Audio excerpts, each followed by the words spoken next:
வணக்கம். இலங்கையின் இன்றைய தலைப்புச் செய்திகள். நள்ளிரவு முதல் எரிபொருள் விலைகள் அதிரடியாக குறைப்பு. இலங்கை பெட்ரோலிய கூட்டுத்தாபனம் அறிவிப்பு. சொத்து விவரங்களை சமர்ப்பிப்பதற்கான காலக்கெடு இன்றுடன் முடிகின்றது. தவறினால் சட்ட நடவடிக்கை என்று எச்சரிக்கை. போதைப்பொருள் கடத்தல்காரரை விடுவிக்க 12 கோடி லஞ்சம். தென்னிலங்கை அரசியலில் பரபரப்பு. நாவற்குழியில் மீட்டர் வட்டி கொடுமையால் பயங்கரம். வீடு புகுந்து வன்முறை கும்பல் அட்டகாசம். யாழ்ப்பாணம் மறை மாவட்டத்தின் புதிய ஆயராக அண்டன் ரஞ்சித் பிள்ளைநாயகம் நியமனம். கல்முனையில் அதிரடி திடீர் சோதனை. 75 மோட்டார் சைக்கிள்கள் பறிமுதல். கேகாலையில் சோகம். வீட்டுக்குள் இளம் யுவதி சடலமாக மீட்பு. இத்தாலியில் நள்ளிரவில் பயங்கர தீ விபத்து. இலங்கையர் ஒருவர் ஆபத்தான நிலையில் மீட்பு. நாட்டின் பல பாகங்களில் பலத்த மழை மற்றும் காற்று. வளிமண்டலவியல் திணைக்களம் அவசர எச்சரிக்கை. ஈரான் அமெரிக்கா பதற்றத்தால் உலக சந்தையில் தங்கத்தின் விலையில் திடீர் சரிவு. இனி விரிவான செய்திகள். இலங்கை பெட்ரோலிய கூட்டுத்தாபனம் தனது எரிபொருட்களின் விலைகளை திருத்தியமைக்க தீர்மானித்துள்ளது. இந்த விலை திருத்தமானது நள்ளிரவு முதல் அமலுக்கு வரும் என்று அறிவிக்கப்பட்டுள்ளது. இதன்படி பரவலாக பயன்படுத்தப்படுகின்ற 92 ரக ஆக்டேன் பெட்ரோல் மற்றும் ஆட்டோ டீசல் ஆகியவற்றின் விலைகள் கணிசமாக குறைக்கப்பட்டுள்ளன. 92 ரக ஆக்டேன் பெட்ரோல் லீட்டர் ஒன்றின் விலை 20 ரூபாவினால் குறைக்கப்பட்டுள்ளது. இதற்கமைய 434 ரூபாவாக காணப்பட்ட லீட்டர் ஒன்றின் புதிய விலை 414 ரூபாவாகும். ஆட்டோ டீசல் லீட்டர் ஒன்றின் விலை 25 ரூபாவினால் குறைக்கப்பட்டுள்ளது. இதற்கமைய 407 ரூபாவாக காணப்பட்ட லீட்டர் ஒன்றின் புதிய விலை 382 ரூபாவாகும். இதேவேளை சந்தையில் உள்ள ஏனைய எரிஎண்ணெய் மற்றும் எரிபொருள் வகைகளின் விலைகளில் எந்தவிதமான மாற்றங்களும் மேற்கொள்ளப்படவில்லை என்று பெட்ரோலிய கூட்டுத்தாபனம் மேலும் தெரிவித்துள்ளது. இந்த விலை குறைப்பானது வாகன ஓட்டிகள் மற்றும் பொதுமக்கள் மத்தியில் பெரும் வரவேற்பை பெற்றுள்ளது. Veetee cash and carry Veetee super ஸ்டோரின் கல்யாணி அன்னபூரணி பிராண்டில் அன்றாட வாழ்க்கையின் அனைத்து பொருட்களையும் ஒரே இடத்தில் பெற்றுக்கொள்ள தாமதம் வேண்டாம், இப்போதே வாருங்கள். வீட்டி கேஷ் அண்ட் கரி மற்றும் வீட்டி சூப்பர் ஸ்டோர், பாரிஸின் லாட்சப்பல். பிரபல போதைப்பொருள் கடத்தல்காரரான ஹரஹட்டா என்பவரின் தடுப்பு காவல் உத்தரவை நீக்கி அவரை சாதாரண சிறைச்சாலைக்கு மாற்றுவதற்காக அவரது மனைவியிடமிருந்து 12 கோடி ரூபாய் லஞ்சம் பெறப்பட்டதாக கூறப்படுகின்ற சம்பவம் தென்னிலங்கை அரசியலில் மற்றும் பாதுகாப்பு தரப்பில் பெரும் சர்ச்சையை ஏற்படுத்தியுள்ளது. இந்த விடயம் தொடர்பாக விசாரணைகளில் முன்னாள் ஜனாதிபதி ரணில் விக்ரமசிங்கவின் பணிக்குழாம் பிரதானியும் தேசிய பாதுகாப்பு தொடர்பான ஜனாதிபதியின் சிரேஷ்ட ஆலோசகருமான சாகல ரட்நாயக்க மற்றும் முன்னாள் ஜனாதிபதியின் செயலாளர் சாமன் ஏக்கநாயக்க ஆகியோரின் பெயர்கள் தொடர்படுத்தப்பட்டு விசாரணைகள் தீவிரமடைந்துள்ளன.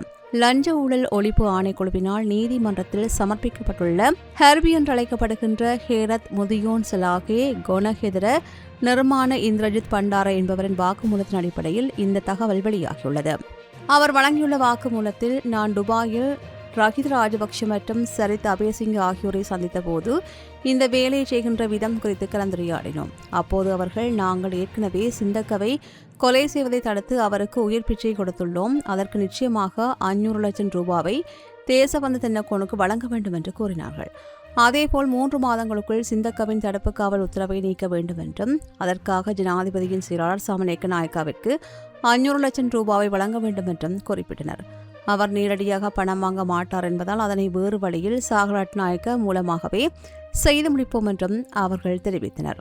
நீதிமன்றத்தில் சமர்ப்பிக்கப்பட்டுள்ள இந்த முக்கியமான வாக்குமூலத்தை அடுத்து இந்த பாரிய லஞ்ச குற்றச்சாட்டு மற்றும் அரசியல் பிரமுகர்களின் பின்னணி தொடர்பாக லஞ்ச ஊழல் ஒழிப்பு ஆணைக்குழுவும் பாதுகாப்பு பிரிவினரும் மேலதிக விசாரணைகளை முடுக்கிவிட்டுள்ளனர்.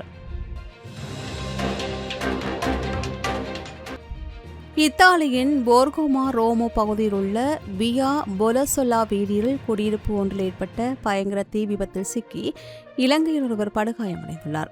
ஞாயிற்றுக்கிழமை அதிகாலை 4 மணியளவில் இந்த விபத்து நிகழ்ந்துள்ளது. குறித்த பகுதியில் உள்ள 2 அடுக்குமாடி குடியிருப்பு ஒன்றின் தரைதளத்தில் திடீரென்று தீ பரவியுள்ளது. இந்த தீ விபத்தின் போது அந்த வீட்டின் அறையொன்றில் தனது நண்பருடன் வசித்து வந்த 40 வயதுடைய இளைஞர் ஒருவர் உள்ளே சிக்கிக் கொண்டுள்ளார். சம்பவ இடத்திற்கு உடனடியாக விரைந்த ஹார்டி டேவிட் பகுதி தீயணைப்பு படையினர் நீண்ட நேர போராட்டத்திற்கு பின்னர் தீயை கட்டுப்பாட்டுக்குள் கொண்டு வந்தனர். இதன்போது தீ விபத்திற்குள் சிக்கியிருந்த 40 வயதான இலங்கையரை தீயணைப்பு படையினர் ஆபத்தான நிலையில் மீட்டுள்ளார்கள். பலத்த தீ காயங்களுக்குள்ளான அவர் அவசர சிகிச்சைக்காக அங்குள்ள மருத்துவமனையில் அனுமதிக்கப்பட்டுள்ளார். இந்த தீ விபத்தினால் குறித்த அடுக்குமாடி குடியிருப்பு முற்றிலும் எரிந்து நாசமாகியுள்ளது. விபத்து ஏற்பட்டதற்கான துல்லியமான காரணம் இதுவரையில் கண்டறியப்படாத நிலையில் இத்தாலிய போலீசாரும் தீயணைப்புத் துறையினரும் இணைந்து மேலதிக விசாரணைகளை மேற்கொண்டு வருகின்றனர். அரசு அதிகாரிகள் உள்ளிட்ட சொத்து விவரங்களை சமர்ப்பிக்க வேண்டிய தரப்பினர் தங்களது சொத்துக்களை மற்றும் பொறுப்புகள் குறித்த பிரமாண பத்திரங்களை சமர்ப்பிப்பதற்கான காலக்கெடு இன்றுடன் முடிவடைவதாக லஞ்சம் அல்லது ஊழல் குற்றச்சாட்டுகளை விசாரிக்கும் ஆணையகம் தெரிவித்துள்ளது. 2023 ஆண்டில் 9ஆம் இலக்க ஊழல் தடுப்புச் சட்டத்தின் விதிகளுக்கிணங்க குறிப்பிட்ட காலக்கெடுவுக்குள் தங்களுடைய பிரமாண பத்திரங்களை தாக்கல் செய்ய தவறுகின்றவர்களுக்கு எதிராக கடுமையான சட்ட நடவடிக்கை எடுக்கப்படும் என்று சியோஃபெக் எச்சரித்துள்ளது. அனைத்து சொத்து விவர அறிவிப்புகளும் சியோஃபெக் அமைப்பின் உத்தியோர்வ இணையதள முகவரியான ald.ciaboc.gov.lk என்ற மின்னணு சொத்து அறிவிப்பு அமைப்பின் ஊடாக ஆன்லைனில் மட்டும் சமர்ப்பிக்க வேண்டும். வழமையாக பயன்படுத்தப்படுகின்ற காகித அடிப்படையிலான நேரடி ஆவண சமர்ப்பிப்புகள் இனிமேல் எந்தவொரு காரணத்திற்காகவும் ஏற்றுக்கொள்ளப்பட மாட்டாது என்று ஆணையம் திட்டவட்டமாக அறிவித்துள்ளது. இன்று தங்களது சொத்து மற்றும் பொறுப்பு விவரங்களை சமர்ப்பிக்க தவறுகின்ற நபர்களுக்கு எதிராக சட்ட விதிகளின்படி அபராதம் விதிக்கப்படும் என்றும் அறிவுறுத்தப்பட்டுள்ளது. யாழ்ப்பாணம் நாவற்குழி பகுதியில் மீட்டர் வட்டி பிரச்சினை காரணமாக வன்முறை கும்பல் ஒன்று வீடு புகுந்து பயங்கர தாக்குதல் நடத்தியதில் வீடு மற்றும் சொத்துக்கள் அடித்து நொறுக்கப்பட்டுள்ளன. இந்த சம்பவம் தொடர்பாக சாவகச்சேரி போலீஸ் நிலையத்தில் முறைப்பாடு பதிவு செய்யப்பட்டுள்ளது. இதுகுறித்து மேலும் தெரிய வருகையில் நாவற்குழி பகுதியைச் சேர்ந்த நபர் ஒருவர் மீட்டர் வட்டிக்கு பணம் பெற்றுள்ளார். தாம் வாங்கிய தொகையை விட பல மடங்கு பணத்தை அவர் வட்டியாகவும் முதலாகவும் திரும்பி செலுத்திய போதிலும் கடன் சுமை தீராததால் தொடர்ந்து நீடித்துள்ளதாக கூறப்படுகின்றது. இதன் காரணமாக பணம் கொடுத்தவர்களுக்கும் வாங்கியவர்களுக்கும் இடையே அண்மை காலமாக கடும் முரண்பாடுகள் நிலவி வந்துள்ளன.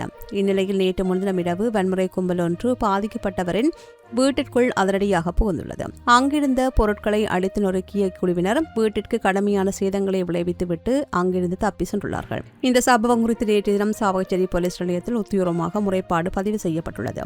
இந்த தாக்குதல் சம்பவம் தொடர்பாக சாவகச்சேரி போலீசார் மேலதிக விசாரணைகளை மேற்கொண்டு வருகின்றனர். Blue ocean group of companies இலங்கையின் வளர்ச்சியோடு உங்கள் வாழ்க்கையையும் உயர்த்துகிறோம். கிழக்கு மாகாண சிரேஷ்ட பிரதி போலீஸ் மா அதிபர் சட்டத்திரணி வருண ஜெயசுந்தரவின் ஆலோசனையின் பேரில் கல்முனை தலைமையக போலீஸ் பிரிவில் கடந்த 2 நாட்களாக விசேட திடீர் சோதனை நடவடிக்கை மேற்கொள்ளப்பட்டது. அம்பாறை மாவட்ட பிரதி போலீஸ் மா அதிபர் சுஜித் பெதமுல்லா உள்ளிட்ட உயர் போலீஸ் அதிகாரிகளின் வழிகாட்டலில் கல்முனை மற்றும் சவளக்கடை போலீசார் இணைந்து இந்த அதிரடி சோதனையை முன்னெடுத்தனர். வீதி விதிமுறைகளை மீறிய குற்றச்சாட்டில் 75 மோட்டார் சைக்கிள்களும் ஒரு முச்சக்கர வாகனமும் போலீசாரினால் பறிமுதல் செய்யப்பட்டன. ஆபத்தான முறையில் வாகனம் ஓட்டுதல், போக்குவரத்து விதிமீறல் மற்றும் தலைக்கவசம் அணியாமை போன்ற குற்றங்களுக்காக 117 போக்குவரத்து வழக்குகள் பதிவு செய்யப்பட்டுள்ளதுடன் பலருக்கு தண்டப்பணமும் விதிக்கப்பட்டது. சோதனை நடவடிக்கையின் போது வாகனங்கள் இடைமறிக்கப்பட்டு சோதனையிடப்பட்டதுடன் வீதி ஒழுங்குமுறை தொடர்பான ஆலோசனைகளும் போலீசாரினால் வழங்கப்பட்டன. கேகாலை மாவட்டம் கலிகமொய் பிரதேசத்தில் இளம் யுவதியொருவர் நேற்று மாலை அவரது வீட்டுக்குள்ளிருந்து சடலமாக மீட்கப்பட்டார். கலிகமொய் பிரதேசத்தைச் சேர்ந்த 22 வயதுடைய யுவதியை இவ்வாறு சடலமாக மீட்கப்பட்டார். குறித்த யுவதி தான் தங்கியிருந்த வீட்டின் உள்ளே தூக்கில் தொங்கிய நிலையில் காணப்பட்டுள்ளார். இதனை அவதானித்த அயலவர்கள் மற்றும் உறவினர்கள் உடனடியாக கலிகமொய் போலீசாருக்கு தகவல் வழங்கியுள்ளனர். தகவலின் பேரில் சம்பவ இடத்திற்கு விரைந்த கலிகமொய் போலீசார் யுவதியின் சடலத்தை மீட்டுள்ளார்கள். இந்த விடயம் தற்கொலையா அல்லது இதற்கு பின்னால் வேறு ஏதேனும் சந்தேகத்திற்கான காரணங்கள் உள்ளதா என்பது குறித்து போலீசார் பல கோணங்களில் தீவிர விசாரணைகளை ஆரம்பித்துள்ளனர்.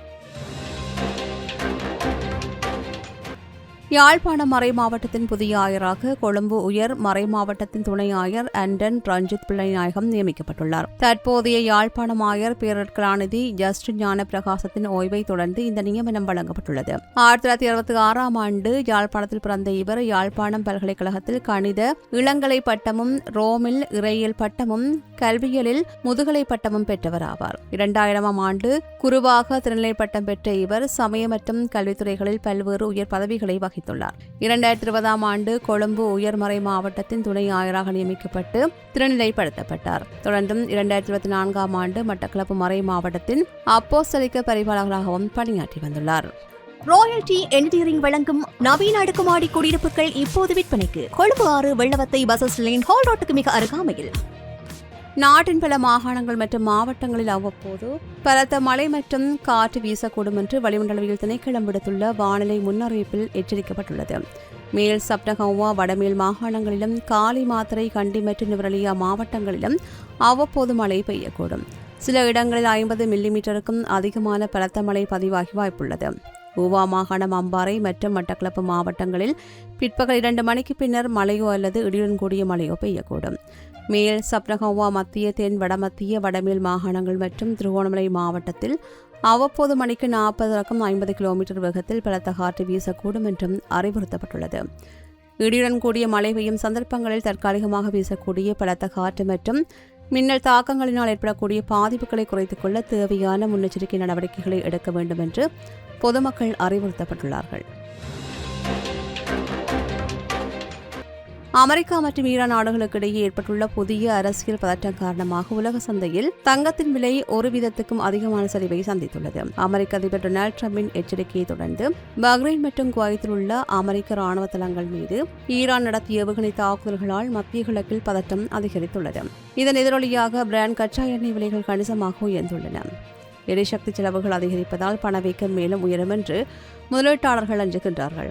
இதனால் மத்திய வங்கிகள் வட்டி விகிதங்களை தொடர்ந்து உயர்வாக வைத்திருக்கக்கூடும் என்ற எதிர்பார்ப்பு எழுந்துள்ளது. வட்டி விகிதங்கள் உயரும் போது வருமானம் தராத தங்கத்தின் மீதான முதலீட்டு ஈர்ப்புகள் குறைவதால் சர்வதேச சந்தையில் உடனடி தங்கம் ஒரு அவுன்ஸுக்கு 1.03% சரிந்து $4045 குறைந்துள்ளமை குறிப்பிடத்தக்கது. அமெரிக்க டாலரின் மதிப்பு கடந்த ஒரு வருடத்தில் இல்லாத அளவிற்கு வலுவடைந்து வருவதால் வெளிநாட்டு வாங்குகின்றவர்களுக்கு தங்கத்தின் விலை அதிகரித்து அதன் தேவையும் விலையும் மேலும் சரிவடைந்துள்ளமை குறிப்பிடத்தக்கது. இத்துடன் இலங்கையின் இன்றைய தலைப்புச் செய்திகள் நிறைவு பெறுகின்றன. தொடர்ந்தும் செய்திகளை உடனுக்குடன் அறிந்து கொள்ள சமூகம் மீடியா.com எனும் எமது இணையதளத்துடன் இணைந்திருங்கள். இதுபோன்ற செய்திகளை தெரிந்து கொள்ள சமூகம் நியூஸ் சேனலை சப்ஸ்கிரைப் செய்து அருகில் உள்ள பெல் பட்டனை கிளிக் செய்யுங்கள். மேலும் இதுபோன்ற செய்திகளை உடனுக்குடன் தெரிந்து கொள்ள சமூகம் மீடியா.com என்ற இணையதளத்தின் வாயிலாகவும் எங்களுடன் இணைந்திருங்கள்.